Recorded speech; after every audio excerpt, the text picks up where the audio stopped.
बघितलं तर कांद्याची काय परिस्थिती, सोयाबीनची काय परिस्थिती, कपाशीची काय परिस्थिती, आणि शेतीला जोडधंदा म्हणून ज्या व्यवसायाकडे पाहतो आपण तो व्यवसाय म्हणजे दूध धंदा, दुधाची काय परिस्थिती. साधी आपण बिस्लरी बाटली घेतली तर 20 रुपयाला बिस्लरी बाटली मिळते, आणि दुधाच्या बाजारभाव जर विचारलं तर 22-23 रुपये, हायेस्ट 24 रुपये रेट. आणि कधी कधी सांगितलं जातं की 5 रुपये अनुदान देऊ, अरे 5 रुपये सुद्धा अनुदान अद्यापपर्यंत दिलं नाही. अरे कसा शेतकरी सुखी होणार आहे. कांद्याची काय परिस्थिती, सोयाबीनची कपाशीची काय परिस्थिती. आणि ज्यांना आपण 5 वर्षापूर्वी दिल्लीत पाठवलं आपलं सर्वांचं शेतकऱ्यांचं नेतृत्व करण्यासाठी, त्यांनी एक सुद्धा शेतकऱ्यांचा प्रश्न कधी उपस्थित केला नाही. पण त्यांना एक सवय दुसरी, खोटं बोल पण रिटून बोल.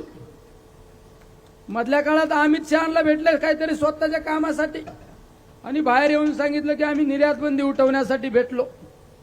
2 दिवसांनी सांगितलं की निर्यात बंदी उठली, पेपरला छापून आणलं, मीडिया समोर छापून आणलं, आणि इतके भावनिक झाले. दुसऱ्या दिवशी डायरेक्ट नगर मार्केट कमिटीत सत्कार, आणि त्या मार्केट कमिटीत सत्कार घेत असताना सांगितलं जर ही कांद्याची निर्यात बंदी उठली नसती तर मी मतच मागायला आलो नसतो. काही तास नाही गेले तर त्या संबंधित विभागाच्या सचिवांनी सांगितलं ही निर्यात बंदीच उठली नाही, खोटी बातमी. अरे म्हणजे किती खोटं बोलायचं पण रिटून बोलायचं. राऊरी भागात आल्यावर सांगायचं निळवंड्याचं पाणी जर आणलं नाही मी तर मतच मागायला येणार नाही. तिकडे नगर भागात गेलं का सांगायचं साकळाईचं पाणी जर आणलं नाही तर मी फॉर्मच भरणार नाही. शेवगावला गेल्यावर सांगायचं ताजनापूरचं पाणी आणलं नाही तर मी फॉर्मच भरणार नाही. फक्त खोटं बोलायचं आणि काम शून्य. आणि सांगितलं जातं की 50-60 वर्षापासून या जिल्ह्यावर आमचं नेतृत्व आहे. कोण सांगतो? तेच सांगतात ना. माझा एक तुमच्या सर्वांच्या वतीने प्रश्न आहे, 50-60 वर्षात एखादा तरी असा प्रोजेक्ट आणला का त्या प्रोजेक्टमुळे कमीत कमी 10-20 हजार लोकांना फायदा होईल. त्या प्रोजेक्टमुळे, त्या एखाद्या चांगल्या प्रोजेक्टमुळे कमीत कमी 25 वर्ष तुमचं नाव घेतलं जाईल असा एखादा तरी प्रोजेक्ट आणला का. साधं शासकीय मेडिकल कॉलेज आणता नाही आलं, शासकीय शिक्षण संस्था उभ्या नाही करता आल्या, कुठले चांगले प्रोजेक्ट आणता नाही आले. त्यापेक्षा तर जाऊ द्या, तुम्ही ज्या घरात तुमच्या घराकडे जाणारा नगर मनमाड रस्ता सुद्धा करता आला नाही, आणि काय विकासाच्या गप्पा मारता. त्या रस्त्यावर कमीत कमी 500 लोक मृत्युमुखी पडलेत, 1000-2000 लोक अपंगत्व आले. अरे तो रस्ता करता आला नाही, तुम्ही काय विकासाच्या गप्पा मारता. आणि माझ्यावर टीका केली जाते की निलेश लंकेंची 13 तारखेनंतर गुंडगिरी दहशत मोडून काढू. तुम्ही तर पाहिलं, मी आता फॉर्म भरला, विवरणपत्र बघितलं ना, माझ्यावर किती गुन्हे दाखल आहे. ही एक दाखल आहे. कशाचा गुन्हा दाखल आहे? शेतकऱ्यांच्या कांद्याचे भाव ज्यावेळेस ढासळले त्यावेळेस मी आंदोलन केलं, शेतकऱ्यांसाठी आंदोलन केलं, तो गुन्हा दाखल आहे म्हणून मी गुंड का? मी गुंड? आणि संदर्भ दिला जातो की सुपा एमआयडीसीचा. अरे जी एमआयडीसी आदरणीय पवार साहेबांनी एमआयडीसीचा शुभारंभ केला. मी 2010ला माझ्या अंग्या गावात सरपंच झालो. मी काळाचे पावलं ओळखले, म्हणलं जरी उद्योजक लोकांना संरक्षण दिलं, स्थानिक कामगारांना न्याय मिळवून दिला, तर ही एमआयडीसी एक दिवस सगळ्यात मोठी एमआयडीसी असेल आणि हा परिसर एकदम डेव्हलप असेल.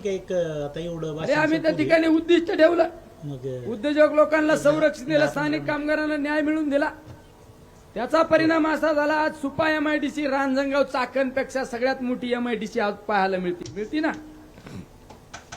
जर आम्ही गुंडगिरी केली असती, दहशत केली असती तर वाढली असती एमआयडीसी, वाढली असती.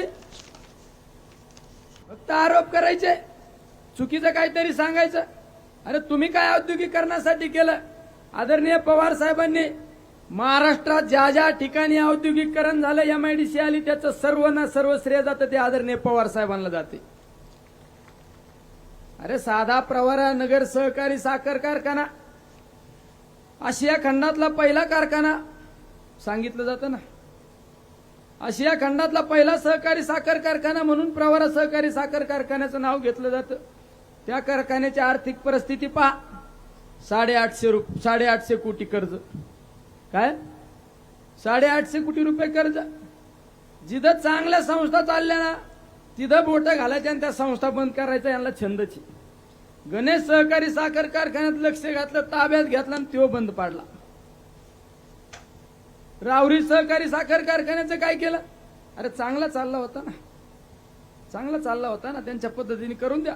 तिथं लक्ष घातलं, तो राहुरी सहकारी साखर कारखान्याचं काय केलं?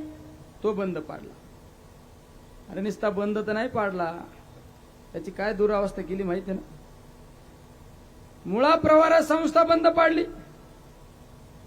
मुळा सहकारी संस्था, प्रवरा संस्था बंद नुसती पाडली नाही, 2200 कोटी रुपये शासनाचे पैसे सुद्धा थकवले. आणि त्या संस्थेचे चेअरमन कोण? म्हणजे तुम्ही विकासाच्या गप्पा मारता, पण तुम्ही काय केलं हे सांगा ना. राहुरी सहकारी साखर कारखान्याच्या वतीने ज्या संस्था चालू होत्या, शैक्षणिक संस्था, त्याचं काय केलं? त्या शैक्षणिक संस्थांचं काय केलं सांगा ना. शिवाजी शिक्षण प्रसारक संस्थेच्या माध्यमातून ज्या शिक्षण संस्था चालू होत्या, मेडिकल कॉलेज चालू होतं, त्याची काय परिस्थिती? कुठल्या सभासदाच्या मुलाला ऍडमिशन दिलं का? इंजिनिअरिंग बंद पाडलं. म्हणजे यांनी संस्था उभ्या करण्यापेक्षा संस्था संपवण्याचा घाट घातलेला आहे. पण माझी सर्वांना विनंती आहे, अभिनय तो कभी नाही. हा, माझी जी ओळख निर्माण मी केली ती कुठल्या माध्यमातून निर्माण केली? कामाच्या माध्यमातून निर्माण ओळख केली. आम्ही ओळख जी निर्माण केली कामाच्या माध्यमातून, 24 तास 365 दिवस लोकांची सेवा करण्याचं काम हा तुमचा निलेश लंके, हा तुमचा भाऊ करतो.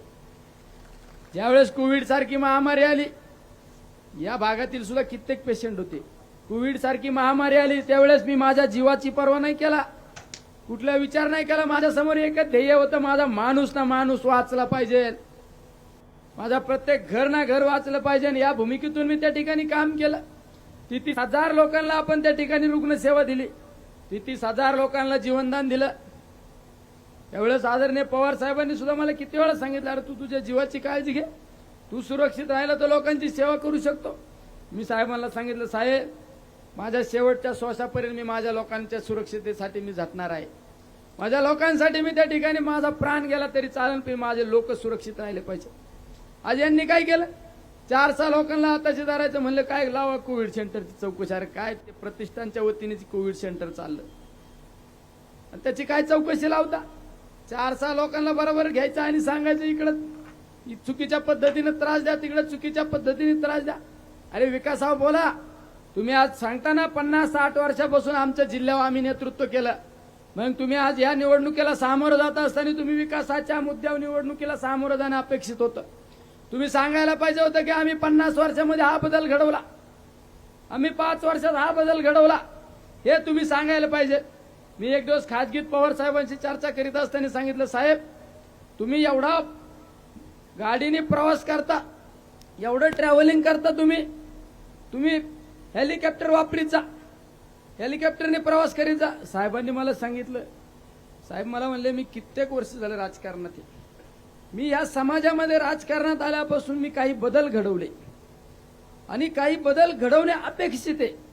मग मी ज्या वेळेस रस्त्याने प्रवास करतो, एखाद्या गावात थांबल्यानंतर मला म्हणले तुझं लक्ष ठेव, मी एखाद्या गावात थांबल्यानंतर शेतकऱ्यांना विचारतो पाणी आहे का, काय पीक आहे, काय परिस्थिती तुमची, ह्या विचार करतो मी. आणि ज्यावेळेस रस्त्याने जाताना पाहतो पिकाची परिस्थिती काय, त्या ठिकाणची परिस्थिती काय, हे सगळं पाहतो. काय आपण काय बदल घडवले आज पाहायला मिळतं, आणि यानंतर काय बदल घडवणं अपेक्षित. 100 वर्षाचा विचार करणारा हा पर्वत आपल्या बरोबर असल्यानंतर ह्या शक्तीला म्हणजे 50-100 वर्षाचा विचार करणारं नेतृत्व आहे. त्या पद्धतीने तुम्ही निवडणुकीला सामोरं जात असताना विकासाच्या मुद्द्यावर सामोरं जाणं अपेक्षित होतं. विकासाचा कुठला मुद्दा नाही. आरोप काय केला जातो माझ्या समोरच्या उमेदवाराला इंग्रजी येत नाही. अरे तुम्हाला इंग्रजी बोलणारा खासदार पाहिजे का काम करणारा? रिझल्ट देने वाला चाहिए ना, काम करणारा पाहिजे. तुम्हाला पण शब्द देतो, आपण शेतकऱ्याचा पुत्र आहे, एकदा तुम्ही मला संधी द्यावं. नाही शेतकऱ्यांच्या प्रश्नासाठी संसद बंद पाडली ना, ते नाव बदलून ठेवीन. आपण पण हटके.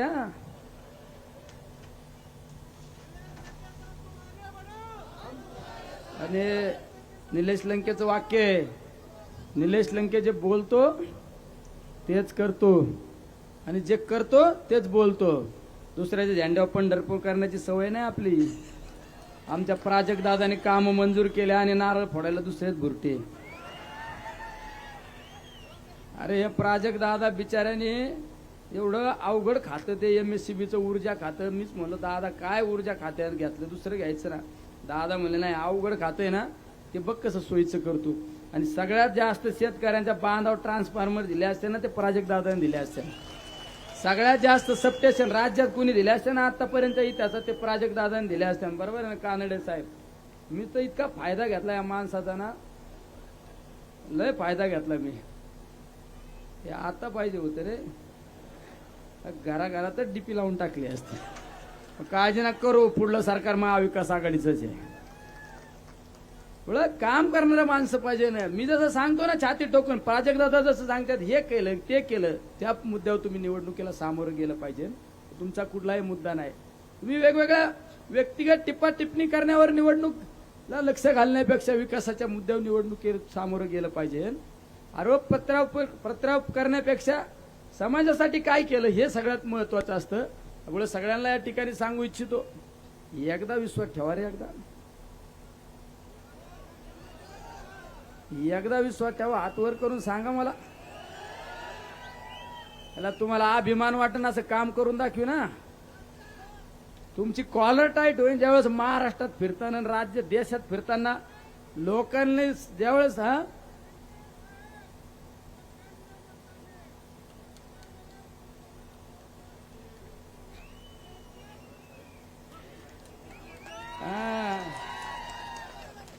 हे बाळासाहेबांचा आवाज आहे. हे माणूस लय हटके. त्या दिवशी रात्री 11 वाजता आमच्या एका कार्यक्रमाला उपस्थित. एवढं माझी तुम्हाला विनंती आहे, तुम्ही एकदा विश्वास ठेवून बघा.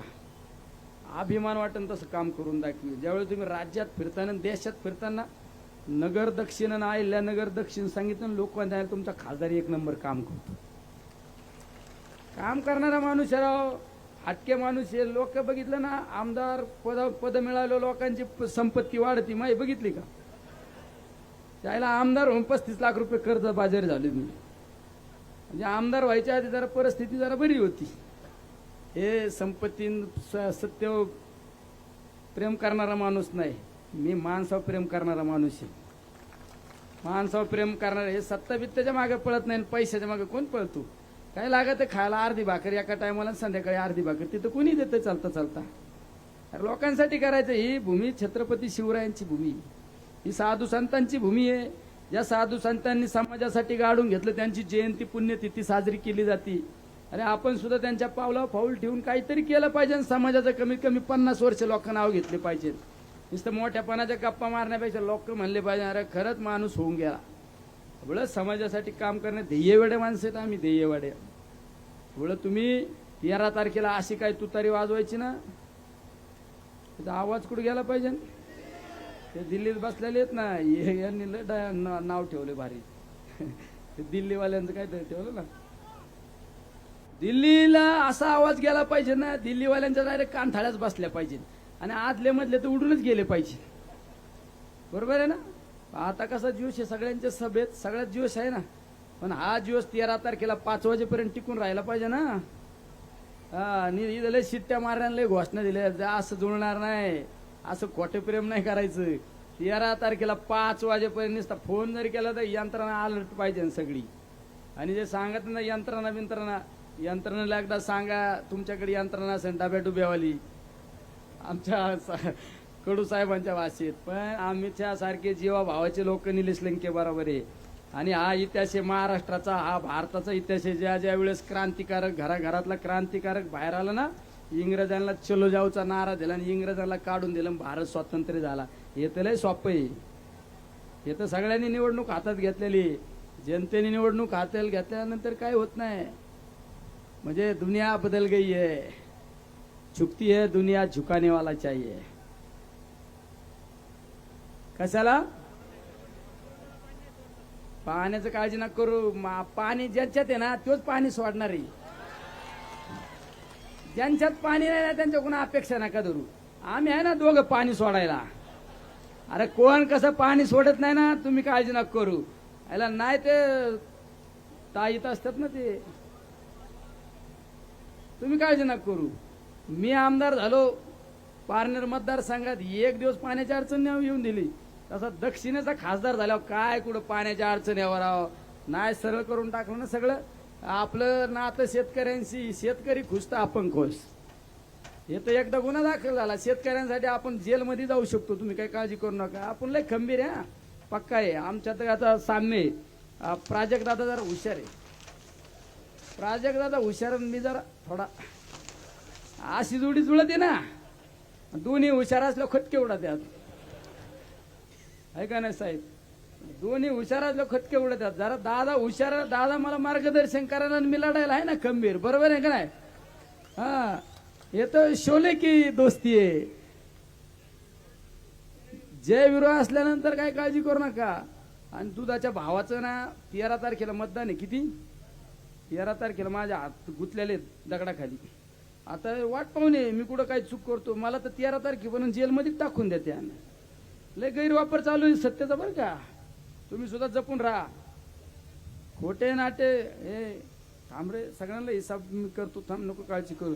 हे गुंडगिरी हे सगळं उकळून पेलोय भाऊ, म्हणून तर आमदार झालोय. ग्रामपंचायत सदस्य तर आमदार, हे सगळं का फुकट आहे का? ग्रामपंचायत सदस्य 10ला 2010 ते 11ला सरपंच, 12ला पंचायत समिती सदस्य, 14ला उपसभापती, 17ला जिल्हा परिषद सदस्य, जिल्हा नियोजन, 19ला डायरेक्ट आमदार आणि 24ला डायरेक्ट खासदार. हे सगळं उकळून पेलो म्हणूनच आहे ना. नाद करायचा पण आमचा नाही करायचा. आमच्याकडे पण लय कोणी म्हणत असेल, माझं पण सगळ्यांना विनंती आहे, टीका टिप्पणी करा. लय कमराच्या खाली टीका टिप्पणी करायच्या भानगडीत पडू नका. आमच्याकडे पण सगळं आहे. हा, एवढं राजकारणात जरा संयमाने राजकारण घ्यायचंय. निवडणुकीच्या पद्धतीने निवडणूक लढवा. आमचं काय तुम्हाला विरोध आहे का? लय तुम्ही व्यक्तिगत जीवनावर एकमेकाच्या जीवनावर घसरायचा प्रयत्न करताना काचच्या घरात राहताय तुम्ही, हे पण तुम्हाला सगळ्यांना सांगतो. बरोबर आहे ना कानडे साहेब? हा हा, 4 टन प्लॅनने कोण कुठं हे आपल्याला नाही. आपण संयमी. मी पवार साहेबांचा मावळा आहे. पवार साहेब, मी काय थोडं चुकीचं बोललो गेलं कांदार त्यांना हे नीट राहा. हा, गाडीतच घालून घेऊन जाते. त्याच्यामुळे आपण पण जरा आक्रमकपणा कमी करतोय. आपला हेडमास्तरच आपलं जरा संयमी येतं, आपणच संयमान राहायचं. पण हेडमास्तर कसं आहे, एक गुगली टाकली तर डायरेक्ट महाविकास आघाडीचं सरकारच होते. हा, कोणी म्हणत होतं का काँग्रेस, राष्ट्रवादी, शिवसेना, का गाडी सर, पण डायरेक्ट पवार साहेब. हा, पॉवर इज द पवार आणि पवार इज द पॉवर. साहेबांनी आस्ती गुगली आता पडणार आहे ना, साहेबांचे डायरेक्ट केंद्रात महाविकास आघाडीचं सरकार आहे का नाही? आणि 4 तारखेला असा निकाल लागणार आहे ना आपला, अशी बातमी येणार आहे टीव्हीला. काय? नगर दक्षिण लोकसभा मतदारसंघ उर्फ अहिल्यानगर लोकसभा निवडणुकीचे विजयी उमेदवार निलेश ज्ञानदेव लंके जायंट किलर, अशी बातमी येणार आहे. सगळ्यांना धन्यवाद. जय हिंद, जय महाराष्ट्र. धन्यवाद. यानंतर ज्यांना ऐकण्यासाठी आपण सगळेजण आसुसलेलो आहोत